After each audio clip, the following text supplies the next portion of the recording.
everyone, and welcome back to LycanhoodReads. My name's Michaela, and thank you so much for joining me today. I'm sorry that I was gone for so long. I haven't posted anything, I don't think, since January, because I had a really rough last couple of months. February and March were totally brutal, not starting 2022 off on the right foot, unfortunately. I don't want to go into all of that, but just know that even though I was having a rough time these last couple months, I did get a good bit of reading done, not as much as I would have liked, but I have finished, I believe, 13 books, some of which I really liked, some of which I was kind of disappointed with, but I'm here to tell you all about it. I want to do a little February/March wrap-up video and just sort of get into it, catch up with you guys, and let you know what I've been reading and what I want to be reading next. So we're going to go ahead and jump in. So in February, I ended up reading 5 books.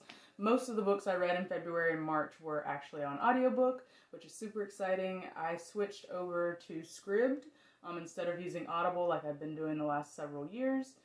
This is not a paid promotion for Scribd, but I will go ahead and say that I've really been enjoying them. Not only are they cheaper than Audible, but I've been able to read more books in a month than I was with Audible, because there's not really a limit to how many you can read once you subscribe to their service. So no paid promotion, just here to say that I'm really enjoying Scribd. It might work better for some of you guys just because it's cheaper and you can read more. And that's a big part of why I've been able to read so many books in the past 2 months, and I'm super grateful for that.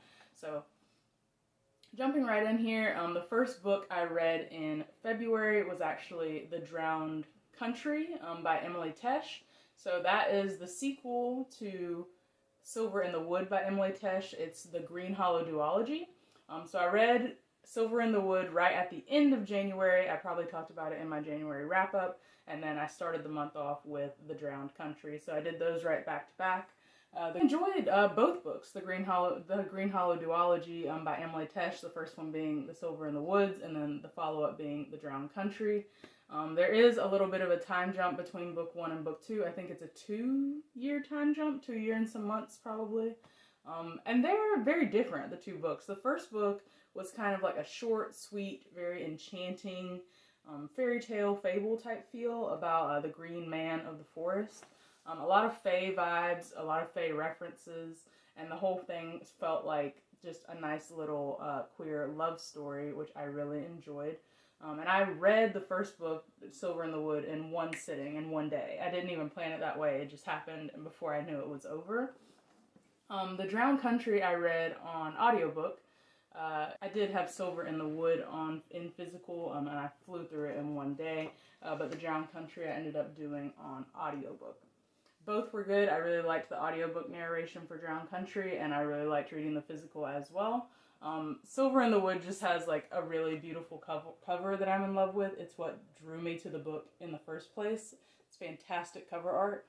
The second book's cover art isn't quite as good, so I didn't really care about owning it, especially since it's such a short little novella, but I do recommend the audiobook. The second book, A Drowned Country, was a very good follow-up to Silver in the Wood, but they are pretty different tonally, or at least I felt that they were, because the first book feels like an enchanting sort of fairy tale, or at least fable love story, whereas book 2 feels like more like a gothic horror story, something kind of akin to Penny Dreadful, the show from Showtime. Penny Dreadful is what it kind of reminded me of. But I enjoyed them both pretty much equally. They just find their characters in very different states of mind. And also the first book is primarily from the green man's perspective, whereas the second book is from his lover's perspective, who, I don't want to spoil anything, but a lot of things change between book 1 and book 2 in that 2-year time period, and it just sort of shifts the tone very differently from the first book to the second book, but I enjoyed both. I believe I liked the first one the best. The second one felt a little disconnected for me, like I had a hard time staying engaged with it, unlike the first one, but part of that's probably because I read the first one all in one sitting, and the second one it took me several different sittings of listening to the audiobook, so that's pretty understandable. I recommend reading both of these pretty close together, you know, maybe in one sitting, or maybe one day and one the next, because they do work really well together, and I just overall enjoyed the story. I enjoyed what Emily Tesh brought to these genre tropes of like the fairy tale, the fable, and then like this sort of gothic monster hunting story. I found it really enjoyable. I think anyone who's fans of like Penny Dreadful or even just Dracula, Frankenstein, those old underworld movies, or that terrible Van Helsing movie with Hugh Jackman that I inexplicably love. Any of those sort of vibes, I think these stories would really be for you. And of course, that great queer relationship at the core of a male-male relationship was fantastically done. I really liked it. Alright, next up I'd like to talk about Cassandra Khaw. As an author, I read 2 of her works in these past 2 months. The very first one I read was Nothing But Blackened Teeth, which is sort of a short story novella, a horror short story novella based in Japan. And I had really high hopes for this. The cover is super cool. Hopefully I can put it up on the screen here for you. Love the cover. I've been seeing it for a couple months, and it was kind of a highly anticipated read for me, even though I don't tend to get very excited about short stories or novellas, just because it's hard to know how they're going to go, because there's so little material to work with. And Nothing But the Blackened Teeth was a little bit of a disappointment. I read the audiobook, and the narrator did a great job. I read it in like one single trip from Orly. The audiobook was very well done. Most of the issues I had were with the story / the plot. And it gave me high hopes for Cassandra Khaw's writing, because I did enjoy like that atmospheric vibe of that story. It's about a group of friends that gather in this, let me try to get this right. It's this old Japanese, like ancient mansion or palace that one of them rents for the bridal shower, like rehearsal, for some sort of wedding event. It's like a bachelor party, but it's all of them sort of combined together. So it's this old group of friends with all of their like complicated interpersonal dynamics, a lot of like history and sort of old grudges that come together for this wedding event. 2 of them are getting married. And they're in this ancient Japanese palace that the one rich guy like, rented out for them. And immediately the main character gets spooky vibes. I mean, it's spooky. They're not even sure they're supposed to be there. He kind of bribed his way into renting this kind of historical site. And immediately there are spooky vibes. But the main character is very skeptical.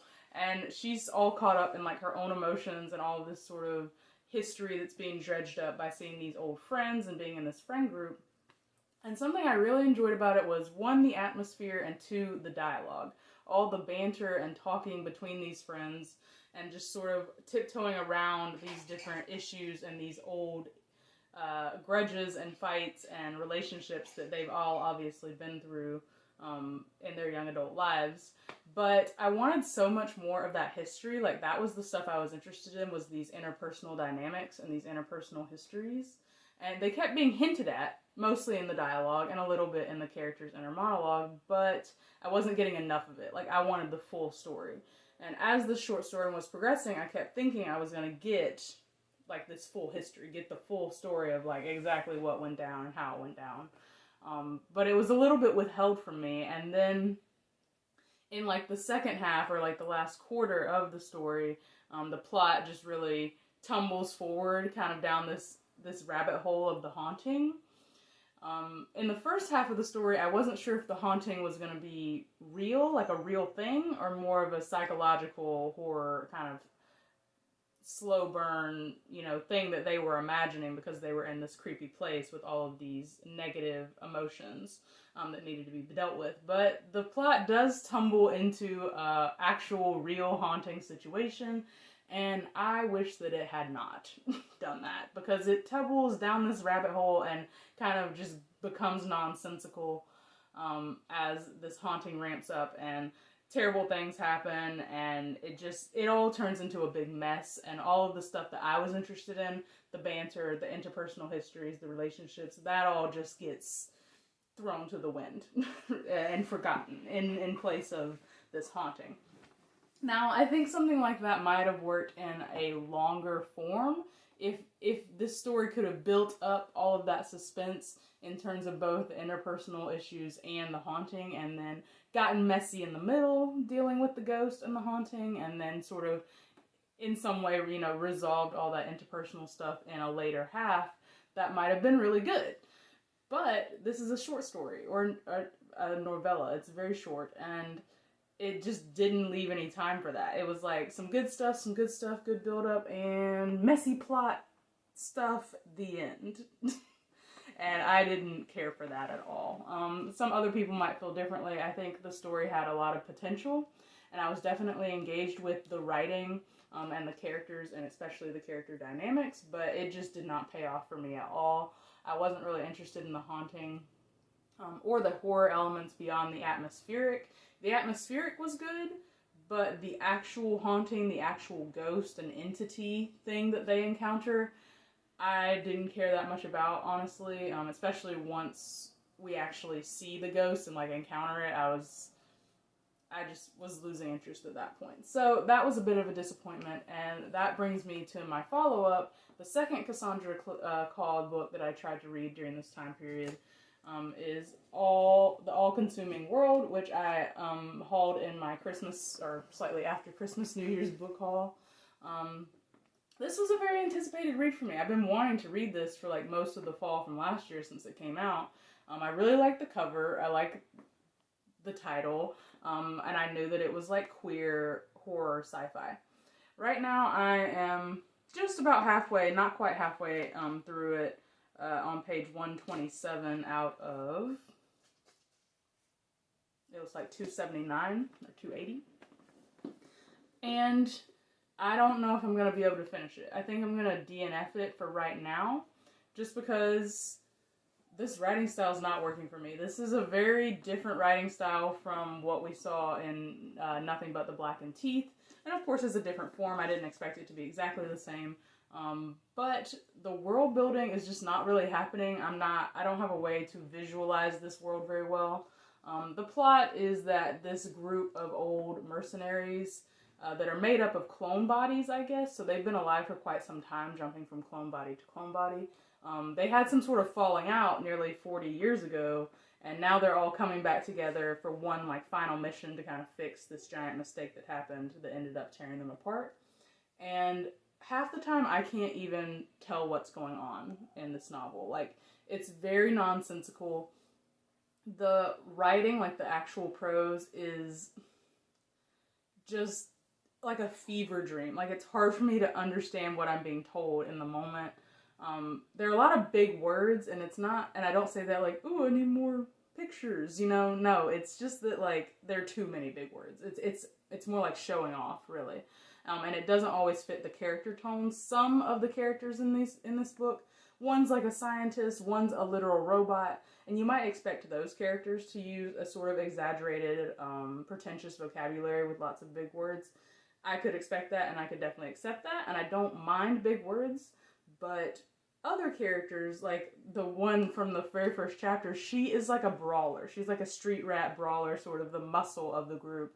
And everything else about the way she talks would imply that she's not a super big intellectual, that she wouldn't have a big vocabulary, and yet there are just these huge like SAT words sprinkled throughout her dialogue that make it feel disingenuous. There's a big word that I don't need to use, but it just makes it feel like unauthentic, and it doesn't feel like it's a word that she would be using, and it makes the sentences very clunky and unpleasant to read. And there's also like a lot of cursing, and I'm cool with cursing. Like, I'm cool with it. Profanity, all good. But when you use it like this, it's kind of like the way that elementary, like 6th graders curse, where they're just throwing curse words out there just because they're excited to be using them. And I don't like that. like cuss with a purpose, and this book's not doing that. So there's a lot about the writing of this book that I'm not enjoying. I don't really understand what's happening plot-wise, other than that, yes, the team is coming together to sort of resolve what went wrong in their final mission 40 years ago. I get that, but I get all of that because that's in the synopsis. That's in the synopsis.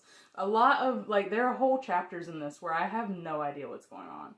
There's something called an age ship, like these creatures or entities called age ships that they talk about a lot, and yet I have no idea what these things look like. At first I thought they were ships, like literal ships, or something sort of the size of ships, very large space creatures, But then we run into one at like a pop concert and we're talking to it in the crowd. And I'm like, so are you not huge? Like, what are you? I don't know what to picture in my head. I'm having just a really hard time connecting. So I am going to DNF this from now because there are a lot of other things I would rather get to. I may come back to it one day because I was so excited about it and I just thought it had a lot of potential. And I'm just very reluctant to put down a queer sci-fi book. Originally I thought that it had like some horror elements, but it really doesn't. It's just sort of violent. Like, violence does not equal horror.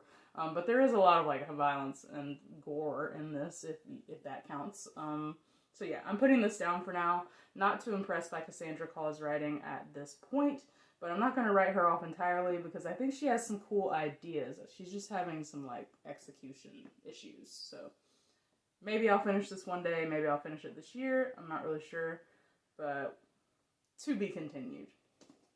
Another book that I read in February was Do You Dream of Terra-Two?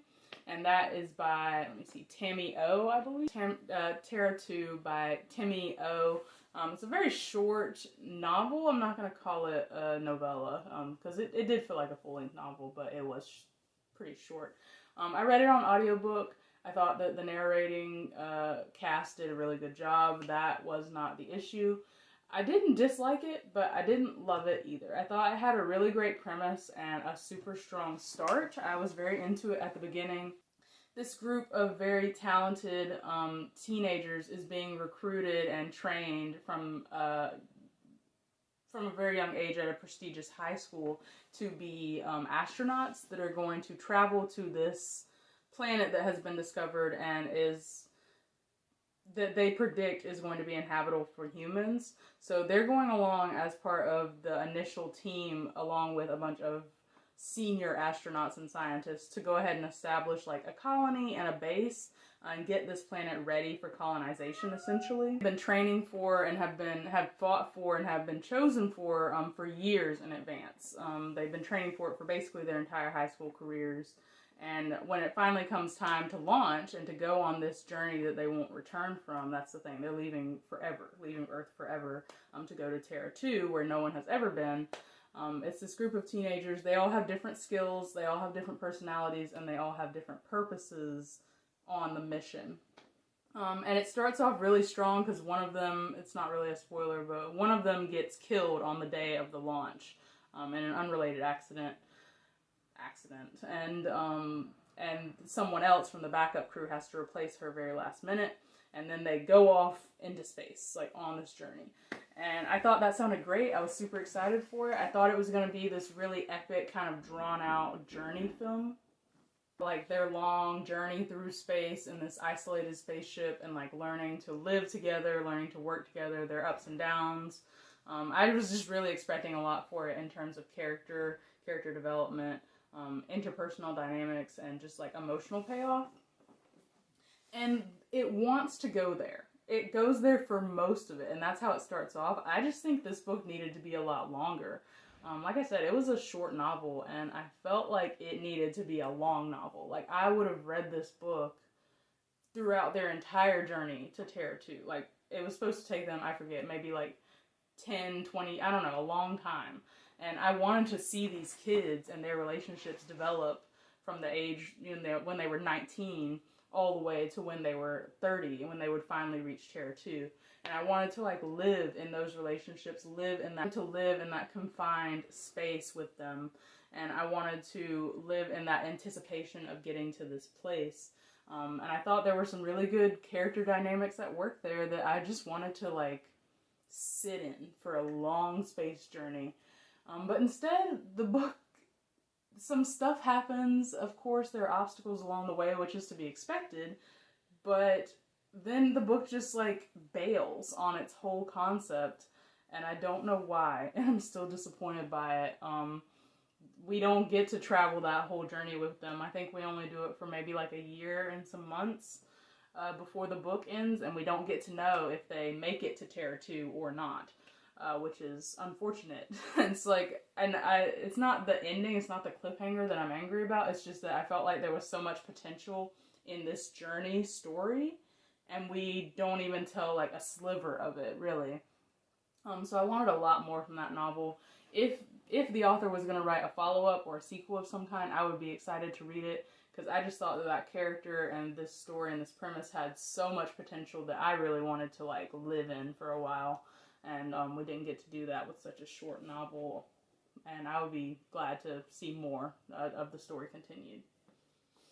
Next, and one of my favorite reads from the past 2 months was The Prey of Gods, and that's by Nicky, Drayden. So I picked this up as part of my wanting to read more sci-fi and fantasy, but mostly it's sci-fi, from people of color, specifically black people or black women is what I wanted to highlight. And Nicky Drayden is a black woman of color, and I was so excited to find this book by her. It is a standalone sci-fi novel that takes place in, I want to say, South Africa. Make sure I'm not confusing it with Nigeria, because I read another sci-fi book that took place in Nigeria. But I'm pretty sure this one is South African. Yeah, it is. It says it on the back. And it was really fantastic. I didn't have super high hopes for it because I just didn't know much about it.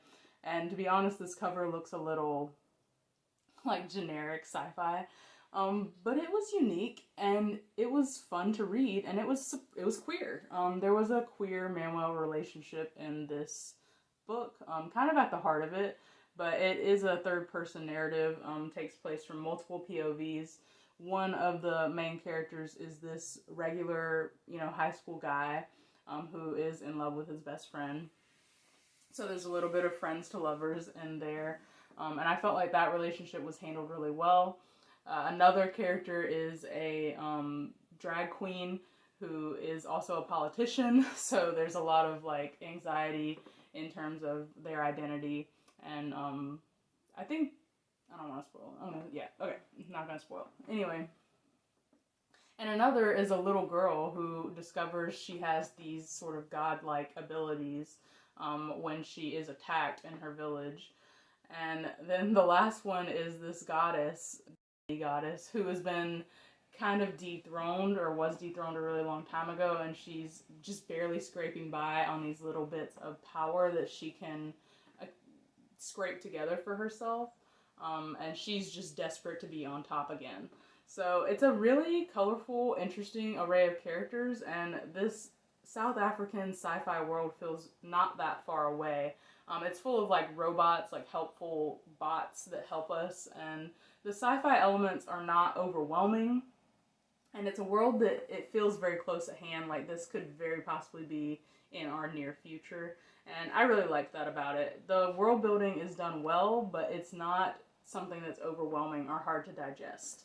And then the story becomes thrilling, really. The first half is kind of a slow build, as all these people, we're getting to know the characters, and they're all sort of moving into these different positions in the plot. And then there's sort of this climactic thing that happens, and the rest of the book is just nonstop action from there. And that's pretty exciting. I highly recommend this by Nicky Drayden. I want to read more by her. I know she has some newer stuff out. I can't remember. Something Exodus. I'll try to put it on the screen. Is going to be my next read from her. But I highly recommend The Prey of the Gods. It did a great job at what it was going for and had a really interesting premise. Overall, I just enjoyed it and was surprised by the gay representation, because this book isn't super new.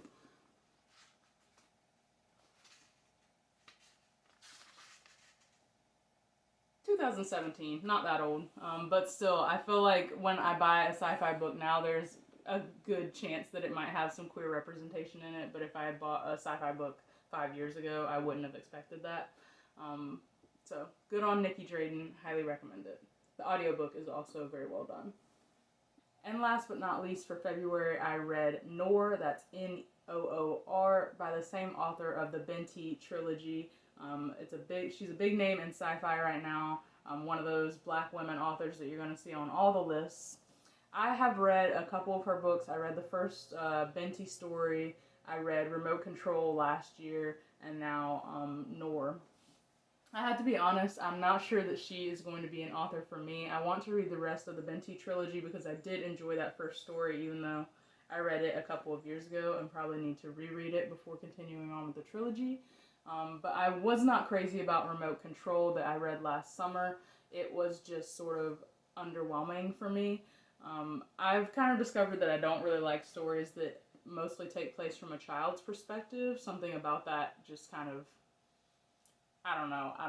It's hard for me to engage with it for some reason. But I did enjoy Noir a lot better than I did Remote Control, even though I feel like they are very similar stories. This author mostly seems to write stories, or at least the ones I've read by her, about young women or girls leaving home or being pushed out of their communities due to some difference that they have. Usually, that turns out to be their strength, but at the time it makes them an outcast, and that's sort of the same story over and over again. These definitely felt similar. The biggest difference between Remote Control and Noor is that Noor's character is a fully grown woman who already feels some empowerment from the things that make her different. And she gets run out of her village, her community, after an incident where she is the subject of harassment and she's forced to defend herself. And she has to kind of like wander the desert, and she ends up meeting another outcast like her. And I really enjoyed mostly just like the small things about this book rather than the overall plot. I enjoyed the interactions between our main character and her love interest. I enjoyed just silly things like the cows that they were herding kind of had like weird little personalities of their own. And just some of the things that happened were interesting, but I didn't really care for the overall plot of like uncovering this conspiracy theory and overthrowing this technological pharmaceutical company. I just didn't care that much about that, but I did enjoy some of the character moments and the dynamics there. I read this on audiobook. The audiobook was really well done. Same goes for Remote Control. I feel like these stories really lend themselves to audiobook, especially since they are kind of short.